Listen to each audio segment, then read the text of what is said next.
Salut à tous et bienvenue sur ValetPL d'Arcana FR. Comment ça va les fous? Moi ça va très très bien. Aujourd'hui on se retrouve pour du plaisir, pour un débrief de tournoi, un débrief de 7 Championship de l'île d'Arcasia. Du coup 7 Championship 7, c'est dur à dire, championnat de 7, c'est plus facile en français. Et comme vous le voyez à l'écran, j'ai changé, je suis parti de mon sempiternel Silsong qui me procure évidemment toujours beaucoup de plaisir, mais les decklists ne changeant que très peu. J'avais envie, moi, de changer, de me renouveler, et j'ai décidé de partir sur la version décapée que j'ai jouée en vidéo contre le collègue Untap, que vous pouvez retrouver évidemment sur cette même chaîne, et le collègue et la vidéo. Ça m'avait bien plu, donc je me suis dit, mais pourquoi pas? Pourquoi pas jouer cette version Ruby Saphir qui me plaît tant, qui m'attend plus, et ça m'a plu à jouer également pendant le tournoi. Aujourd'hui, donc, je vais vous débriefer mes petites rondes, vous dire jusqu'où je suis allé. Est-ce que j'ai réussi à avoir la petite carte en faisant top 8? Est-ce que j'ai réussi à avoir le joli tapis en étant champion gagnant? Vous le saurez évidemment cette vidéo. C'est pas ça le but c'est de débriefer mes games et de vous parler un peu du méta. Mais voilà, vous aurez deux en un. Avant de commencer, on n'oublie pas de mettre le petit pouce bleu anticipation de confiance, de s'abonner si ce n'est pas déjà fait, et de partager dans l'espace commentaire, de me dire quel résultat vous avez fait dans vos championnats de 7 et avec quel deck, notamment ça m'intéresse. Si vous faites tout ça, vous gagnez peut-être un bon d'achat de 80€, c'est en tirage au sort une fois par mois sur chacune de nos chaînes, et ce bon d'achat est valable sur labelcard.fr. Merci beaucoup à Labelcard de nous régaler avec ces bons d'achat, enfin de vous régaler avec les bons d'achat. Vous pouvez également utiliser le code VALEPL 2025 sur la boutique pour avoir 5% de réduction lors de votre première commande. Oh, avec le bot qui pub, vous ne le voyez pas, mais on est sur Twitch quand on tourne ça, qui pub la belle carte en même temps, c'est extraordinaire. C'est extraordinaire. Merci également à GameGenic pour le soutien sur l'année 2025. Délicieux sleeve, magnifique deckbox, superbe classeur, superlatif. Je manque de superlatif pour dire à quel point cette marque est extraordinaire. N'hésitez pas à consommer leurs petits produits chez votre revendeur favori. Et merci à ceux qui nous soutiennent via Tipeee et via les subscriptions YouTube, bien évidemment. Donc ce deck, j'ai pris exactement la version de DKP, Ruby Saphir, qu'on pourrait appeler Burn, on va dire, puisqu'on joue des MacDuck Manor qui sont là, en bas à droite. Vous voyez pas me sourire, voilà. On joue également des Pirates Life, on joue des Maui, finalement, qui nous permettent d'être un peu dans le plan de jeu Burn, et un petit Goofy. Bon, on n'en a qu'un, donc lui, on le compte pas vraiment dans la stratégie, même si il nous permet de gagner de l'or un peu surprise. Énormément d'actions, puisque justement quand on a les Maui Shark, on veut jouer des petites actions qui font piocher les actions, pour gagner plein de l'or à distance. C'est une des conditions de victoire. On joue un deck à base de ramp control, donc tour 2 on veut faire Typo ou Seed the Azuritsi. Tour 3 du coup on a 4 d'encre, on veut faire How Far I'll Go ou une grand-mère Tala qui chantera How Far I'll Go tour suivant. On va chercher vraiment à ramper pour contrôler la partie avec nos Be Prepared, nos Sisu. On joue pas les petites, on joue juste les grandes. On sent le cul, très clairement, des petites Sisu. On veut juste Vras très vite. Beaucoup de piocheurs, je le disais, avec Develop Your Brain, vision de l'avenir, Grand-mère Tala, How Far I'll Go, Cell Authority aussi, qui est un piocheur pour justement, et Popcycle, pour creuser dans nos conditions de victoire. Maui Shark qui est le MVP du deck. Maui pas Shark qui sert à aller chercher des lieux ou des créatures. On essaie de faire du 2 pour 1 avec lui. Un petit Tamatoa, deux petits Tamatoa qui font de la value avec nos Pop Cycle. Ça amène des situations un peu complexes. Oh, désolé pour la pub. Où du coup, vous ne devez pas trop ancrer vos Pop Cycle en early. Vous devez plutôt essayer de les jouer pour justement les sacrifier, même dans le vent, c'est pas grave, mais pour avoir des Tamatoa efficaces, sinon ils seront un peu nuls. Si vous avez dû les ancrer, c'est pas grave, vous allez ancrer vos Tamatoa aussi du coup plus tard. C'est juste que c'est un petit peu dommage de perdre cette value éventuelle. Des petits let it go pour gérer, ainsi que les biprep, que les Sisu, que tout. Et All is Found, c'est un peu la take, je pense qu'on pourra en jouer moins. Moi j'ai joué exactement sa version, parce que je n'avais pas le temps de trop tester pour bidouiller la decklist. Je pense qu'on pourrait en jouer qu'une ou deux. C'est très bien quand les decks discard en fait, et autres decks aussi, on a le temps de s'installer. Discard, on n'a pas le temps de s'installer justement. Il nous faut défausser des cartes. On joue All is Found qui nous permet d'ancrer des cartes de notre défausse. Donc on réutilise contre un deck discard. C'est comme si on piochait 2 cartes virtuellement, puisqu'on a envie d'ancrer. Et contre les decks qui nous laissent nous mettre un peu plus en place, c'est une chanson qui est très bien chantée avec nos Maui pour justement exploser en encre et réutiliser les petits piocheurs qu'on a utilisés au début, comme Develop Your Brain, Vision du futur, Vision de l'avenir, ou voguer sur le mer Azurite. Voilà, cette version-là. Très peu d'entraînement, hein. J'ai fait un BO contre une tape et ensuite on part à la guerre. Et en même temps, c'est bleu-rouge, quelque part, on connaît un peu. Première manche, et ben je fais un mirror. Je fais un mirror contre un rouge-bleu. C'était du BO3, 32 joueurs, 55 minutes. Et premièrement, justement, mirror parfait, puisque c'était une version décapée également. Avec des manoirs, des Pirates Life. Peut-être pas la version exacte, parce que j'ai pas vu toute la decklist, mais en tout cas, ça ressemblait beaucoup. J'ai pas vu de Hollis Found notamment, donc peut-être que ça avait été cuté. Première game, on fait une sortie mirror. On ancre presque les mêmes choses. On joue les mêmes choses, donc des développeurs brain dans des Sales Azuritsi, dans des How Far Il Go, vraiment exactement la même chose. Sauf que la différence, c'est que moi, j'ai mes MacDuck Manor. En face, il n'y a pas la tempo pour les jouer, donc ils sont ancrés. Moi, j'ai la tempo, je les joue, et je finis la game avec 3 MacDuck Manor. Il y en a un qui est géré, je crois, mais en tout, j'en ai joué 3. Ce qui m'a fait gagner juste beaucoup de l'or passivement.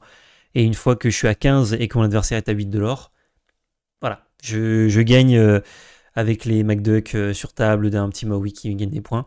On est content. Game 1 qui a fini assez vite, malgré le mirror. On a joué très vite, tous les deux, pour le coup, parce qu'on sait que sinon on n'a pas forcément le temps de finir le BO3, mais la game 1 elle est assez vite. À la game 2, game control classique, on s'échange des ressources. Dès que ça dépasse un petit peu, que l'autre a un peu trop de personnages, on fait des biprep. Les 6 sous sont des cartes évidemment qui sont pas très bien.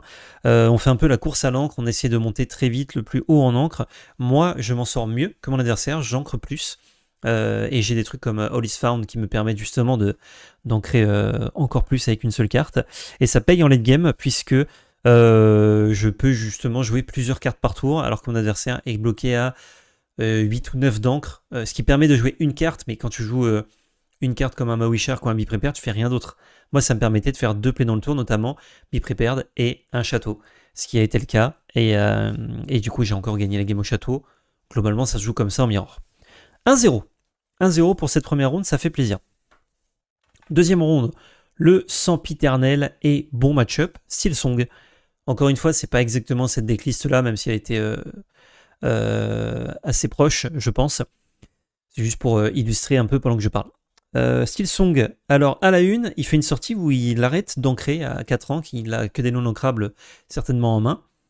Et je me dis, bon, il m'a fait une sortie aggro avec Daisy tour 1, Smith tour 2, il monte très vite à 12, à 14 de l'or, c'est très chaud pour moi. Mais je devrais pouvoir un peu endiguer le truc, notamment parce que j'aimais Maui Shark. Je joue à Maui Shark, il fait Zeus dessus. Donc le premier Shark qui dégage, classique. Classique, classique, classique. Je suis pas encore trop en retard, j'en rejoins. De Maui Shark. Zeus dessus. Bon, là ça commence à être compliqué. Je joue une Sissou qui fait un petit peu de ménage, mais j'avais déjà fait une biprep, je crois, plus tôt. Je me prends Zeus dessus. Donc je perds un chanteur, l'horreur ou challenger. Je joue un troisième Shark. Quatrième Zeus. Il a eu malheureusement, en ne faisant aucun Whole New World, tous ces Zeus qui ont géré du coup tous mes Sharks et ma Sissou. Et il avait encore en main, il m'a montré à la fin de la game, un World Greatest Criminal Mind pour gérer un énième Shark. Ce qui m'a du coup défoncé. Et je n'ai rien fait dans cette game. J'ai un peu avancé en encre, mis des trucs qu'il a tué tous les tours, et je suis mort. Du coup, j'avais le toss. Donc ça me met très mal, ça. Ça veut dire que je vais devoir gagner la deuxième, puis gagner la troisième, en n'ayant pas le toss. Avec sa version qui comporte quand même des Daisy, des SMI, donc qui peuvent me besogner en early. Deuxième, c'est très tight. Très très tight. J'arrive à mettre double shark qui me permet de lorer pas mal en jouant plein de petits spells. Puis je fais une vrasse pour donc un be-prepared pour justement clean, puisque sinon il va gagner trop de points de lore. Je suis obligé de faire ça. Et je termine la game en faisant du lore à distance. Un petit lore à distance, je crois que j'ai un petit château, un petit Pirate's Life. On finit, on est bien. Mais il est à 16 de lore, donc vraiment, si je ne tuais pas dans le tour, c'était très très chaud. Il fallait que je gère tous ces personnages encore à tous les tours, ou bien que je trouve de quoi l'avoir. Je crois que je passe à 16 de l'or avec mon château, puis j'ai un Pirate's Life en main, et de quoi gagner du lore avec un Maui, je ne sais plus. Bon bref, en tout cas je l'aurai à distance. On est sur la troisième game et c'est lui qui a le toss. et il ne fait pas Daisy tour 1. Donc ça fait plaisir. Il me fait par contre tour 3 pattes, ce qui fait que je passe mon tour 4 à faire pas grand chose. Et j'avais oublié que ça jouait des pattes. Moi qui ai joué Steelsong énormément, j'ai oublié les pattes. Donc j'ancre une grand-mère talent en early game qui me coûte un petit peu ici. Pas beaucoup, mais qui me coûte quand même. Et tour 4, il me refait un patte. Donc ça veut dire que pendant 2 tours, je ne peux pas jouer d'action. Fort heureusement, j'ai un Maui basique, pas Shark, qui me permet d'aller chercher justement un de ces personnages. Et mon typo permet de clean aussi un personnage qui est rare, donc ça fait plaisir. Mais ouais, les 2 pattes m'ont bien gêné. Heureusement, j'enchaîne avec un Maui Shark qui reste sur le board. Et là, pour le coup, il a plus trop de cartes en main. Il est obligé de faire All New World à 5. Il me rend une main pleine. Et il me concède la game parce qu'il sait très bien que avec un Maui Shark et lui qui a passé son tour à me faire piocher cette carte, c'est très très dur derrière pour lui.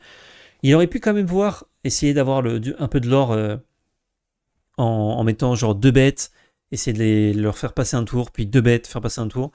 Sauf qu'avec mon Shark qui reste en jeu, plus potentiellement une Sissou que j'avais pioché, c'était très très rude pour lui. Donc il la concède et je suis à 2-0. 2-0, ça fait plaisir, il y a 5 rounds, donc si je gagne la prochaine, ça me met en bonne posture pour faire double draw intentionnel et du coup faire top 8.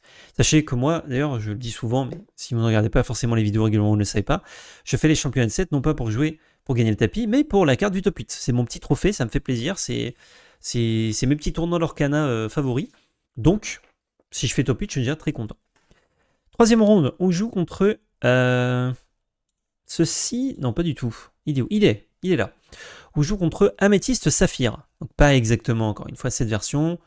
Grosso modo, quelque chose qui ressemble beaucoup. Là, il y a beaucoup de cartes qui sont en commun dans la version que j'ai affrontée.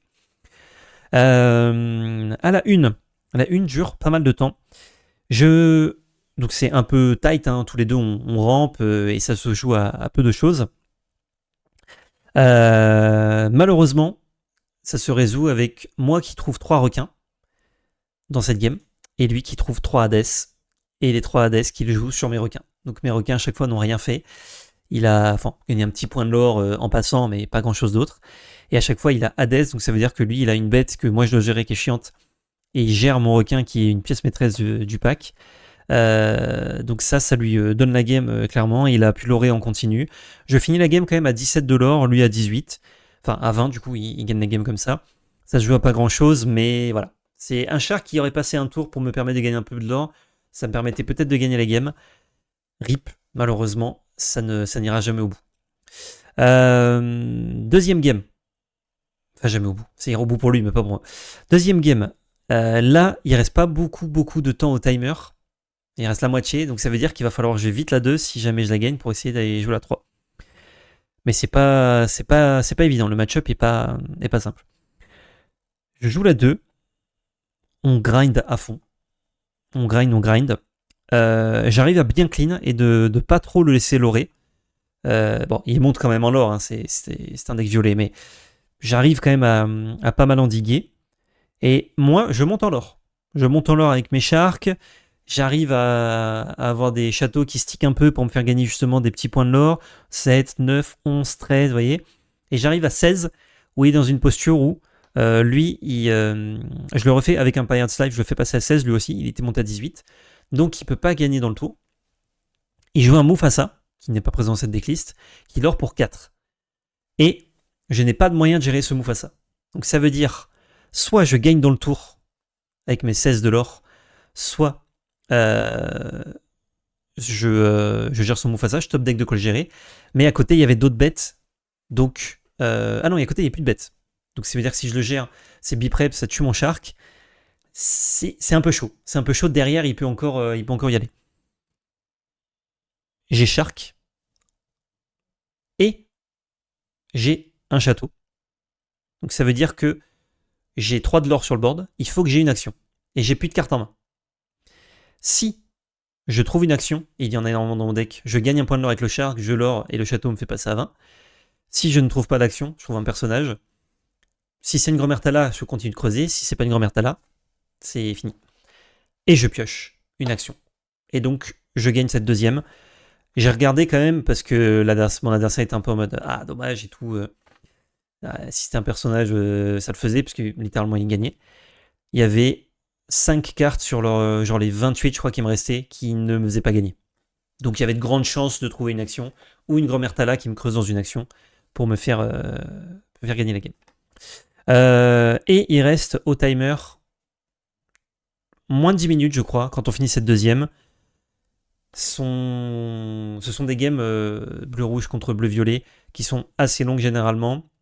Et j'ai dit à mon adversaire, est-ce que tu veux jouer la 3, sachant qu'on n'aura sûrement pas le temps de finir, et que pour des raisons de timing, l'organisateur souhaitait faire 3 histoires additionnelles et pas 5, donc ça réduisait encore la durée de notre game.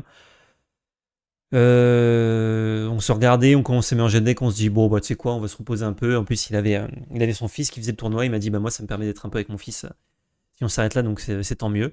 Donc je lui ai dit, il n'y a pas de galère. Et du coup, on a fait draw, parce qu'il y avait de grandes chances de toute façon qu'on fasse draw. Donc je suis à 2 victoires, une draw. Ça veut dire que je dois continuer de jouer. Je dois continuer de jouer, je ne peux pas me payer le luxe de faire d'autres draws. En tout cas, pas pour l'instant. Et il faut que je gagne d'autres games. 4ème ronde. Style Song. Nous affrontons Style Song. Pas cette version-là, une version avec des Sven beaucoup plus aggro. Un peu comme j'ai joué déjà un Champion Set, je vous avais fait une vidéo là-dessus. Sauf que moi je jouais Mufasa. Là, ça jouait quand même Song aggro. Donc pas un excellent match-up pour le coup pour moi. Pas mauvais non plus, mais pas excellent. C'est plus fort que Steel Song basique contre moi. À la une, malheureusement, l'adversaire est stuck à 4 ans, vous allez dire c'est régulier, sauf que là, elle ne fait pas les sorties où elle gère tous mes Maui Shark. Moi, je fais pas grand-chose, il y a beaucoup de tours où je fais rien, puis j'arrive à mettre un château qui me fait un peu gagner de l'or. J'ai un Maui à 5 qui ne fait rien parce qu'elle n'incline plus son board, et du coup, c'est très long comme game. Puis ensuite, j'ai un requin qui me permet de grinder du lore à distance, mais surtout de grinder en gagnant un point de lore, parce que j'ai pas beaucoup de cartes en main. J'ai surtout des cartes qui répondent à ce qu'elle pourrait faire, mais tant qu'elle fait rien, je n'ai pas grand chose à faire, quoi. Donc forcément, ma main est pas ouf. Mais au bout d'un moment, je monte suffisamment haut en lore, et toujours coincé à 8 avec pas grand chose. Et puis j'ai des trucs qu'elle ne peut pas jouer à 5, donc je gagne la première. La deuxième, donc elle avait le toss sur la première, elle a le toss sur la deuxième. La deuxième, elle fait malheureusement peu de lore au début, ce qui me permet de vrasse au bon moment pour repartir un peu à 0. Elle arrive à monter à 15, puis je stabilise la game, 15 de lore, puis je stabilise, et à partir de là, je creuse tout mon deck, mais vraiment tout mon deck, pour trouver des Pirates Life qui sont en bas, en m'assurant à chaque fois qu'elle ne peut pas lorer, pas prendre de points de lore. Et j'essaie de trouver des Pirates Life pour me sécuriser, mais en fait, le temps que je trouve les Pirates Life, j'ai gagné un petit peu de points de lore. Par-ci par-là, je suis monté à 16, donc quand je les trouve, je gagne la partie sur Pirates Life. Donc c'est les 2 points de lore qui sont plus importants gagnés que les 2 points de lore perdus. Je suis à 3 victoires, une draw, ce qui me permet, pour cette dernière ronde, suivant qui j'affronte, de faire une draw. Sauf si j'affronte la personne, ou les 2 personnes, je ne sais plus, qui doivent jouer pour absolument être dans le top. Fort heureusement, le scénario qui m'est déjà arrivé par le passé ne réarrive pas, et je n'affronte pas quelqu'un qui doit jouer, je suis contre quelqu'un qui peut faire draw, qui est Kokoff d'ailleurs, que vous connaissez peut-être si vous suivez la scène compétitive de l'Orcana, Fabien Bonfante. Et du coup, je suis content de ne pas l'affronter d'ailleurs, très bon joueur de l'Orcana, et je fais une draw. Donc on est qualifiés en top 8 tous les deux, sauf que, coup du destin, qui est-ce que j'affronte pour ma première ronde d'écart? Eh ben, Monsieur Kokoff. Du coup, finalement, j'étais en mode, bon, je le tag, mais je draw. On se retag. Et il est 4ème, je suis 5ème. Ce qui fait que il va avoir le toss, malheureusement. Il joue rouge-bleu objet. Je connais la decklist, je sais comment ça marche, mais je n'ai jamais affronté. Je n'ai jamais joué avec et je n'ai jamais affronté la decklist. Donc, je découvre. Et donc, je ne connais pas, évidemment, le match-up. J'ai une grosse idée de comment ça doit se dérouler pour moi, mais je ne connais pas le match-up, surtout avec la version que j'ai décapée. Burn, je pense que c'est meilleur qu'une version classique. Alors, je pense que c'est effectivement meilleur, mais c'est quand même pas très bon. Je le découvrirai plus tard. C'est un match-up assez dégueulasse. À la une, je trouve mes châteaux. Château MVP, il a beaucoup de mal à les gérer. Le but de ce deck, si vous ne connaissez pas, c'est de mettre tous vos objets en gros sur le champ de bataille, puis de jouer un Tamatoa qui vous fait gagner la partie, ou le Kidime qui, via un Tamatoa, vous fait gagner la partie. Voilà, Lucky Dime, ça marche mieux parce que c'est dans le tour. Et vous montez en encre avec vos Fishbone Quill. C'est très satisfaisant à voir jouer et à jouer, mais c'est vraiment compliqué à jouer quand vous connaissez pas. Château MVP à la une, vraiment, il fait que boui-boiter avec ses objets, avec ses ateliers de Maurice, parce que c'est ça le cœur du deck pour piocher. Malheureusement, moi, mes châteaux me font gagner plein de l'or. Quand il les gère avec ses hideaway, que cette version ne joue pas, très, très dur. Donc ça, c'est pas sa version, à mon adversaire. Quand il trouve l'hideaway, c'est un petit peu tard. Donc c'est pour 2 mana, on gère un objet ou un lieu. J'ai déjà gagné mon lore, puis je finis avec un shark, je crois, en gagnant un peu de lore à distance. Game 2, je monte à 18 de l'or. J'ai Pirate's Life en main. Je galère un peu sur le mid-game, il gère mes bêtes et j'ai pas grand-chose à faire, malheureusement. Quand je trouve mes châteaux, il a directement sa réponse, donc je galère, mais je monte à 18 de l'or. Et lui, il Moteka, il lui reste 3 ou 4 cartes dans son deck, et dans le même tour, il fait Tamatoa, Lucky Dime, les 2 derniers objets qui manquent pour faire 20. J'active Lucky Dime, je gagne 20 de l'or, j'ai gagné. Alors que j'ai mon Pirate's Life en main, donc je suis à 18. Le tour d'après, s'il ne me tue pas dans le tour, je gagne avec ce Pirate's Life. Mais justement, à cause des Pirate's Life, il ne cherche pas à lorer plus tôt, il cherche juste à Moteka, c'est comme ça que se joue le match-up. Et il réussit. Un partout dans ce quart de finale. Je commence, du coup la troisième. Je joue aggro chelou. Du coup, parce que j'ai pas un deck qui joue trop aggro, mais je dois prendre du lore le plus vite possible. Il n'a pas d'atelier, ce qui fait qu'il pioche beaucoup quand même avec ses objets, etc. Mais il ne trouve pas d'atelier pour partir en couille, disons. Je lore comme je peux, par-ci par-là. J'ai des petits chars qui me font gagner des petits points de lore. Et je finis la game en lorant avec des sharks. Je crois que mes châteaux n'ont pas spécialement brillé dans cette game-là.